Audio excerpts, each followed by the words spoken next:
नमस्कार दोस्तों, आप देख रहे हैं आज की सबसे बड़ी और ताज़ा खबरें। देश और दुनिया में क्या हो रहा है, हर जरूरी अपडेट हम आपके लिए लेकर आए हैं। आप ये वीडियो कहां से देख रहे हैं, हमें कमेंट करके जरूर बताएं। उत्तर प्रदेश में तेज आंधी, बारिश और बिजली गिरने से पिछले 48 घंटों में 100 से ज्यादा लोगों की मौत हो गई है। प्रयागराज, भदोही और मिर्जापुर सबसे ज्यादा प्रभावित रहे। मुख्यमंत्री योगी आदित्यनाथ ने राहत टीमों को तुरंत सहायता पहुंचाने और पीड़ित परिवारों को मुआवजा देने के निर्देश दिए हैं। यूपी के कई जिलों में मौसम विभाग ने ऑरेंज और येलो अलर्ट जारी किया है। लखनऊ, कानपुर, नोएडा और गाजियाबाद में तेज बारिश और आंधी की संभावना जताई गई है। प्रशासन ने लोगों को घरों में रहने और पेड़ों तथा बिजली के खंभों से दूर रहने की सलाह दी है। दिल्ली के अलीपुर इलाके में एक तेज रफ्तार डंपर ने ऑटो को टक्कर मार दी, जिसमें एक बच्ची समेत 3 लोगों की मौत हो गई। हादसे में 4 लोग गंभीर रूप से घायल हुए हैं। पुलिस ने आरोपी ड्राइवर को गिरफ्तार कर लिया है और मामले की जांच जारी है। उत्तर प्रदेश सरकार ने किसान पेंशन योजना के लंबित मामलों को तेजी से निपटाने के निर्देश दिए हैं। ग्रामीण इलाकों में हजारों किसानों को अगले चरण में पेंशन राशि जारी होने की उम्मीद है। प्रशासन ने पात्र किसानों से दस्तावेज सत्यापन जल्द पूरा कराने की अपील की है। रेलवे भर्ती बोर्ड ने देश भर में टेक्नीशियन और जूनियर इंजीनियर पदों पर नई भर्ती प्रक्रिया शुरू करने की तैयारी कर ली है। लाखों युवाओं को जल्द आवेदन का मौका मिलेगा। यूपी और बिहार के अभ्यर्थियों में सरकारी नौकरी को लेकर उत्साह तेजी से बढ़ रहा है।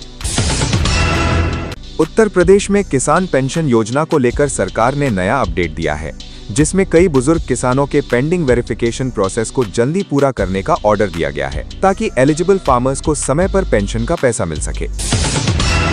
यूपी के कई जिलों में सरकारी नौकरी की तैयारी कर रहे युवाओं के लिए अच्छी खबर सामने आई है, क्योंकि पुलिस और शिक्षा विभाग में नई भर्ती नोटिफिकेशंस जल्दी जारी होने की संभावना बताई जा रही है और एप्लीकेशंस ऑनलाइन ली जाएंगी। अंबेडकर नगर, उत्तर प्रदेश में एक भयानक सड़क हादसे में 8 लोगों की मौत हो गई, जब एक तेज रफ्तार कार उन लोगों पर चढ़ गई जो पहले से हुए बाइक एक्सीडेंट के विक्टिम्स की मदद कर रहे थे। पुलिस अब ड्राइवर की तलाश कर रही है। हरियाणा के केएमपी एक्सप्रेसवे पर यूपी पुलिस के 5 जवानों की मौत हो गई, जब उनकी एसयूवी हाई स्पीड में दूसरे व्हीकल से टकरा गई। हादसा इतना खतरनाक था कि गाड़ी बुरी तरह डैमेज हो गई और सभी जवानों की स्पॉट पर डेथ हो गई। उत्तर प्रदेश में मौसम ने अचानक करवट ली है। आईएमडी ने अयोध्या, गोरखपुर और कई जिलों में तेज आंधी और बारिश का अलर्ट जारी किया है। हवा की रफ्तार 50 किलोमीटर प्रति घंटा तक पहुंच सकती है। सीएम योगी आदित्यनाथ ने उत्तर प्रदेश के सभी डिस्ट्रिक्ट मजिस्ट्रेट्स को हैवी रेन अलर्ट के बाद हाई अलर्ट पर रहने का निर्देश दिया है और कहा है कि किसी भी इमरजेंसी सिचुएशन में तुरंत रिलीफ और मेडिकल हेल्प पहुंचनी चाहिए। पंजाब, हरियाणा और उत्तर प्रदेश में फार्म फायर केसेस में तेज बढ़ोतरी देखने को मिली है। रिपोर्ट के मुताबिक यूपी में इस सीजन में हजारों पराली जलाने के केसेस रिकॉर्ड हुए हैं, जिसको लेकर एनवायरमेंट एजेंसीज चिंता में हैं। इटावा, उत्तर प्रदेश में हिट एंड रन एक्सीडेंट में 2 बाइक सवार युवाओं की मौत हो गई, जब एक अननोन व्हीकल ने उनकी बाइक को टक्कर मार दी और बाइक गहरी खाई में गिर गई। पुलिस अब सीसीटीवी फुटेज चेक कर रही है। गुजरात के दाहोद में एक प्राइवेट बस खाई में गिर गई, जिसमें लगभग 20 यात्री घायल हो गए। बस महाकाल मंदिर दर्शन के बाद वापस लौट रही थी और ड्राइवर के कंट्रोल खोने से बड़ा हादसा हो गया। भारत में गवर्नमेंट जॉब्स को लेकर यूथ के बीच क्रेज लगातार बढ़ता जा रहा है। खासकर उत्तर प्रदेश, बिहार और मध्य प्रदेश के स्टूडेंट्स रेलवे, एसएससी और पुलिस रिक्रूटमेंट नोटिफिकेशंस का इंतजार कर रहे हैं।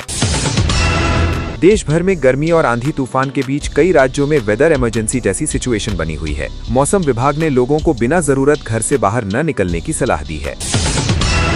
इंडिया में डिजिटल पेमेंट और ऑनलाइन बैंकिंग का यूज रिकॉर्ड लेवल पर पहुंच गया है। छोटे शहरों और गांवों में भी लोग यूपीआई पेमेंट्स का इस्तेमाल कर रहे हैं, जिससे कैश ट्रांजैक्शन में कमी देखने को मिल रही है।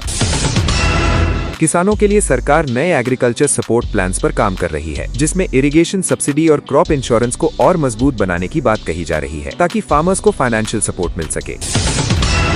उत्तर प्रदेश और दिल्ली एनसीआर के कई इलाकों में तेज आंधी और बारिश की वजह से ट्रैफिक और डेली लाइफ प्रभावित हुई है। कई जगह पेड़ गिरने और बिजली सप्लाई रुकने की खबरें सामने आई हैं। भारत में सोशल मीडिया पर रूट सेफ्टी और रैश ड्राइविंग को लेकर लोगों का गुस्सा बढ़ता जा रहा है, क्योंकि पिछले कुछ दिनों में लगातार बड़े सड़क हादसे सामने आए हैं और लोग स्ट्रिक्ट ट्रैफिक रूल्स की डिमांड कर रहे हैं। प्रदेश में कई सरकारी संस्थानों जैसे आईआईटी कानपुर और बीबीएयू लखनऊ में नई भर्तियां निकली हैं, जिससे उच्च शिक्षित युवाओं के लिए रिसर्च और तकनीकी क्षेत्र में रोजगार के अवसर बढ़े हैं। उत्तर प्रदेश में रोजगार बढ़ाने के लिए सरकार लगातार नई योजनाएं चला रही है, जिसमें स्टार्टअप, स्किल डेवलपमेंट और लोकल उद्योगों को बढ़ावा दिया जा रहा है ताकि युवाओं को आत्मनिर्भर बनाया जा सके।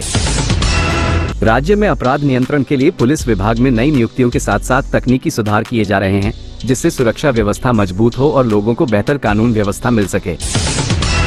यूपी में शिक्षा क्षेत्र में भी सुधार जारी है। नई शिक्षक भर्तियों और डिजिटल शिक्षा योजनाओं के जरिए छात्रों को बेहतर सुविधाएं देने पर जोर दिया जा रहा है।